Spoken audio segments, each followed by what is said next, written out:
Welcome to the Slop Farm. Enjoy the video. You start by importing clean audio and matching project settings. This prevents resampling artifacts. Once clips are in, confirm sequence sample rate is 48 kHz and bit depth matches your files. Make sure to disable automatic clip conforming that can downsample quality. You should enable high-quality playback and listen through reliable headphones. This reveals problems early.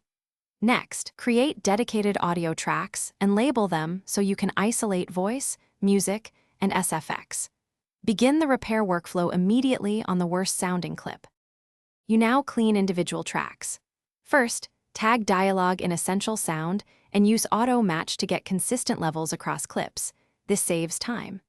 Once levels are close, apply denoise sparingly to remove broadband hiss, then reverb only enough to reduce room tone without making speech lifeless. Use clip gain to set headroom and the track mixer for final balancing before adding EQ or compression. Keep an eye on meters so peaks stay below -6 dB. This preserves headroom for mastering. You finish by shaping tone and dynamics. Start with parametric EQ, high pass around 80 Hz to remove rumble and a small boost near 35 kHz for clarity. Then add gentle compression to even levels, set ratio around 2:4:1, fast attack, medium release, and make up gain to sit in mix.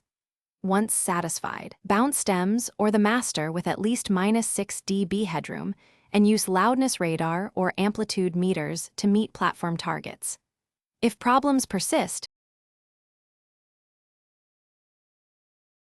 Thanks for watching.